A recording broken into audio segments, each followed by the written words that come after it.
Bismillahirrahmanirrahim, chers Docker Captains, assalamu alaikum wa rahmatullahi wa barakatuh. Je suis très content, très ravi de vous revoir dans cette troisième vidéo de cette série de Captain Docker Fundamentals dans laquelle on va essayer ensemble de découvrir les différentes fonctionnalités de Docker, from basic to advanced, Inch'Allah. Alors il s'agit effectivement de la troisième vidéo déjà dans laquelle on va essayer, Inch'Allah, de parler des C-groups dans Docker. Alors, permettez-moi, avant de passer aux C-groups, de faire un petit rappel sur ce qu'on a vu dans les deux précédentes vidéos. Donc, dans la première vidéo, on a vu un petit peu les points fondamentaux de Docker, de quoi il s'agit, qu'est-ce qu'il nous permet de faire. Il s'agissait en fait d'une sorte d'apéro pour ouvrir un petit peu votre appétit sur la technologie de containerisation sur Docker d'une manière générale. Et dans la deuxième vidéo, nous avons parlé d'un des piliers les plus importants de la technologie de containerisation sur laquelle se base Docker. Il s'agit bien sûr des namespaces. Donc on a vu un petit peu de quoi il s'agit avec des exemples un petit peu plus ou moins concrets. Cette vidéo, elle est consacrée aux C-groups, mais cette fois-ci, on va parler juste des C-groups dans Linux. Et dans la quatrième vidéo, on va parler des C-groups dans Docker. Alors, on va être un petit peu light, Inch'Allah, pour mieux comprendre cette notion, très très importante. Et cette fonctionnalité justement nous permet de contrôler la consommation des ressources. Alors c'est très important en fait dans un environnement de multi-tenant pour un provider de cloud par exemple, s'il veut assurer des SLA variés à ses clients, il va falloir contrôler la consommation des ressources, CPU, RAM, disque, peu importe. Et justement, on a besoin d'une fonctionnalité qui nous permet de faire ça et d'atteindre cet objectif. Et les C-groups, ils sont là, justement. Ok, on va commencer à la barakatil. Alors d'abord, on va commencer par la définition des C-groups. De quoi il s'agit? Tout simplement, il s'agit d'une fonctionnalité kernel qui permet tout simplement de contrôler et si vous voulez, de limiter tout ce qui est accès et consommation de ressources d'une manière générale. Donc, pourquoi ces groups? Parce que le C, c'est contrôle et groups. On parle de control groups parce que tout simplement, on définit des stratégies de consommation ou d'accès aux différentes ressources par groupe de processus. D'accord? Donc, toute stratégie définie, elle est appliquée ou applicable sur un groupe de processus. Alors, un peu d'historique, les C-groupes ont été inventés par deux ingénieurs génies de Google. Et c'est ces deux ingénieurs-là qui ont justement implémenté la notion de ces groupes. Ça a bien tourné, ça a bien fonctionné chez Google. Et puis ils ont décidé de vulgariser cette technologie en 2007. Et donc la première version de ces groupes a été intégrée dans le kernel 4.5. Et aujourd'hui on connaît la version 2. Aujourd'hui on parle très souvent de cette nouvelle version qui vient remplacer et corriger quelques lacunes dans la première version, et les deux versions peuvent coexister. Mais jusqu'à présent, Docker ne supporte pas, à ma connaissance, la version 2. Vous avez quelques runtime, par exemple comme Podman ou par exemple Podman, il supporte actuellement la version 2 en attendant justement le support officiel de Docker de cette version.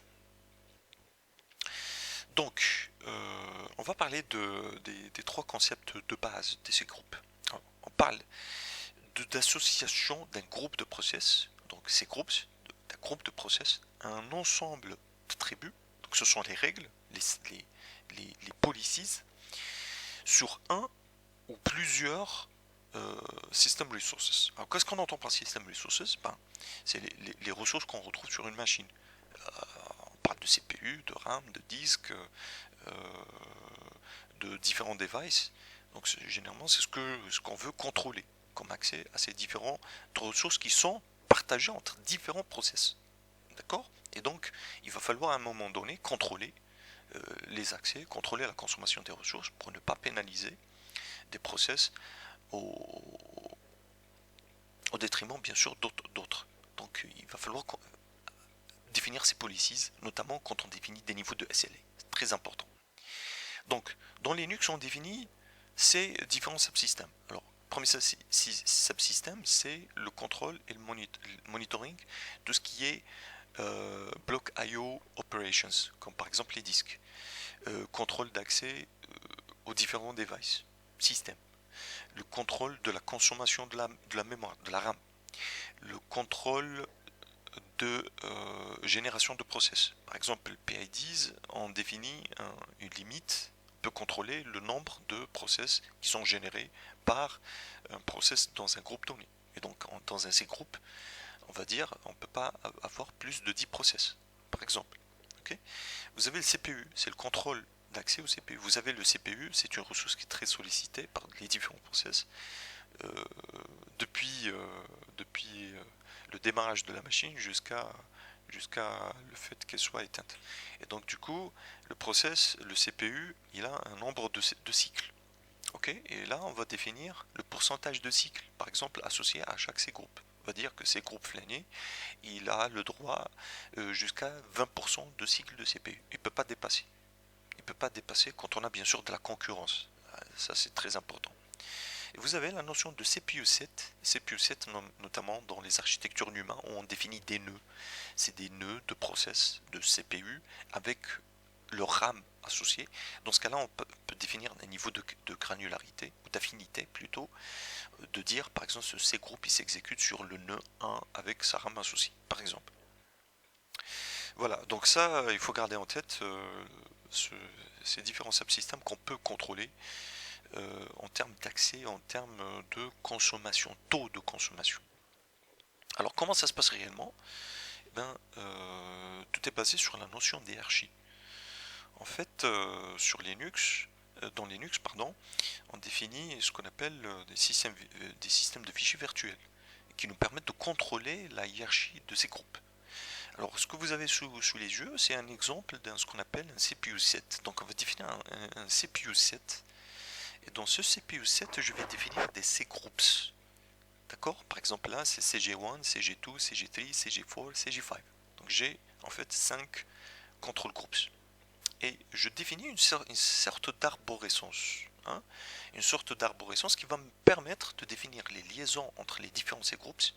Mais ces liaisons-là vont me permettre justement de calculer le pourcentage du taux de consommation de mon CPU.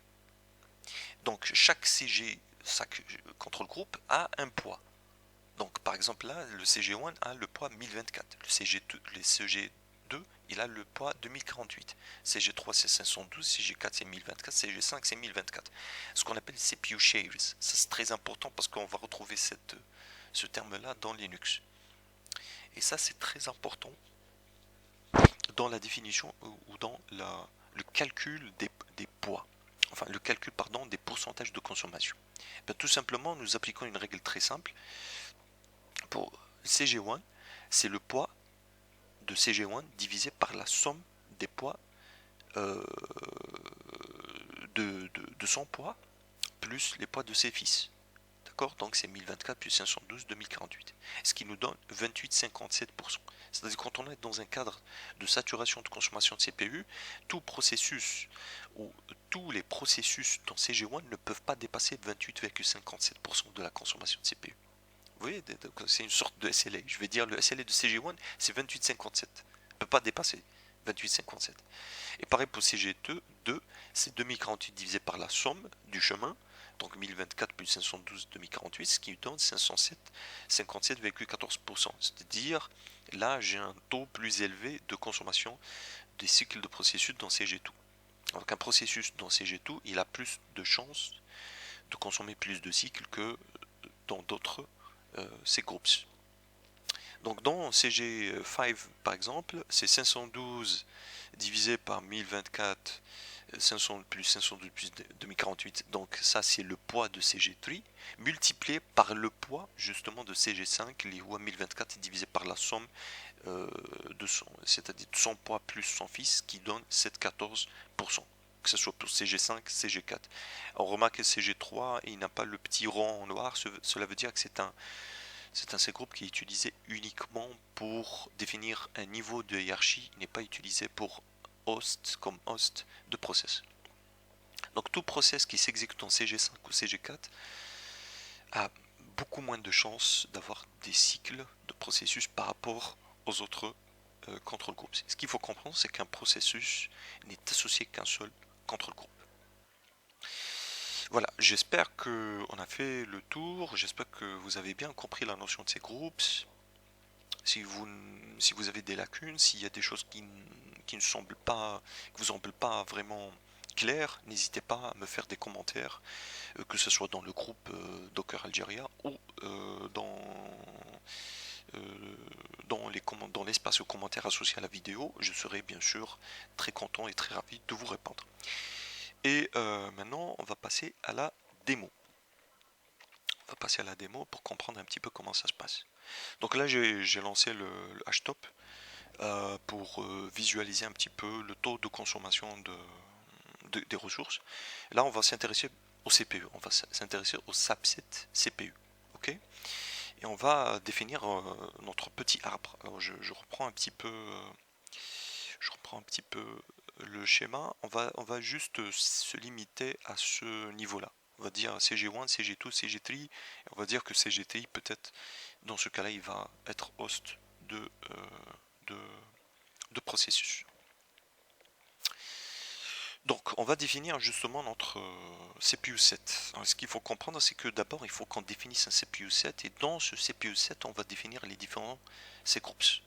On n'est pas dans l'obligation de le faire, mais ça va nous permettre justement de voir réellement les pourcentages de consommation. Alors, je vais toujours reprendre un petit peu mes commandes. Alors ici je vais créer mon CPU set. Ok. On va l'appeler CPU set 1. Ok, on va créer notre CPU set 1. Et maintenant il est créé. Alors qu'est-ce qu'on va faire? On va mettre à 0 justement tous nos compteurs. Ok, notamment ce qui nous intéresse. Bon, là par exemple on va mettre à 0 tout ce qui est CPU, tout ce qui est RAM. Ok. On va mettre CPU set 1. Très bien. Et on va checker justement, notre fameux file system virtuel. Et je vais faire ls-l. Parfait. Regardez, ce que j'ai ici, c'est les fameux CPU set que j'ai créés. Bon, tout à l'heure j'ai créé CGI. Là j'ai créé, là on a le nouveau CPU set nouvellement créé, les CPU set 1. Parfait. Maintenant on va créer notre premier nouveau C-groupe. Ok, on va créer notre premier C-groupe qu'on va appeler CGRP1. Parfait. Là je l'ai créé.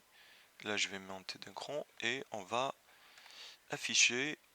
Ok, tac tac, CPU. Et on va faire un cat de CPU shares. Alors par défaut quand on crée un C-groupe, par défaut les CPU shares c'est 1024. C'est le port qui est associé par défaut. Donc là je vais mettre CGRP1. En principe je vais retrouver 1024. Parfait. Donc ça c'est la valeur, c'est le poids qui est associé à mon CG1. Ok, c'est 1024. Parfait. Donc quand il est seul, bien évidemment, le pourcentage d'association à tout processus ou à l'ensemble des processus qui s'exécutent dans CG1, c'est 100%, c'est clair. Et donc pour tester ça, on va justement on va exécuter, on va essayer de stresser le processus. Ok, copier, on va essayer de stresser le processus. Là, qu'est-ce qu'on va faire? On va utiliser le CPU set, comment il s'appelle? CPU set 1, et on va exécuter notre processus dans quel C-groupe? Et bien dans le C-groupe GRP1, CGRP1. On va lancer notre process de stress. Donc on va jeter un coup d'œil sur l'HTOP. Ok, alors ici on voit que le CPU est à 100%, voilà, et il s'agit de notre process de stress qui consomme pratiquement les 100% parce qu'il est tout seul. Parfait. Donc là on a bien réussi à créer notre C-group, on a bien vu que le poids c'est 1024, on a créé un process stress au niveau de ce C-group, il a consommé la totalité de CPU. Parfait. Maintenant, on va créer un deuxième et un troisième C-group. Donc on va toujours garder cette arborescence. On va créer le CG2 avec 2048, le poids 2048, et CG3 avec le poids 512. Parfait. Donc, create another C-group. On va créer copie. Pardon. La copie c'est pas faite correctement. Copier. Hop. Parfait. Donc là, c'est le CGRP1. Et là, je vais mettre CGRP2.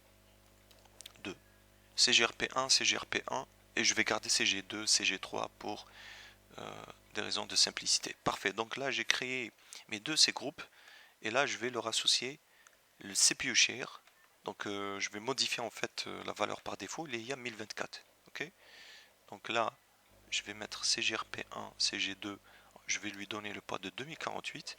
Et je vais donner le poids de 512 à mon process CG2, CG3, pardon. Parfait. Donc là, qu'est-ce qu'on va faire? Eh bien, tout simplement, on va exécuter notre process stress. On va l'exécuter dans le process, dans le C-group 2. Ok. Voilà. Là, je vais mettre CGRP. Parfait. Là, j'ai créé mon. Qu'est-ce qu'on voit ici? Ah, parfait. On remarque bien que le pas a changé. Ça, c'est le nouveau. Vous voyez, le PID, il est super à celui-là. Donc, c'est celui-là qui vient d'être créé. On voit que le poids, il est beaucoup plus important que le 33. Il a le poids de 67 et notre process, l'ancien process, il passe de 100% à 33%. On voit bien que en fait, la notion de ces groupes fonctionne parfaitement. Si on rajoute le troisième stress, donc dans le CG3, on va aussi remarquer qu'il y aura une petite baisse, voilà, de 57. Donc le tout premier, c'est celui-là, il passe à 28. Le plus récent, c'est celui-là, 38,79, il passe à 14%. Et le CG2, en fait, le process qui s'exécute dans le contrôle groupe 2, c'est lui qui consomme le plus de cycles de processus du CPU, parce que tout simplement, il s'exécute dans un contrôle groupe qui a plus de poids. Donc on voit bien cette notion de contrôle groupe, euh, notamment dans l'aspect de contrôle de consommation de ressources. Et justement, c'est cette notion-là et c'est ce principe-là qui va être appliqué dans Docker pour mieux comprendre comment contrôler la consommation de ressources. Donc, je vous remercie infiniment pour votre attention et on va se dire, Inch'Allah, à la prochaine vidéo. Salam.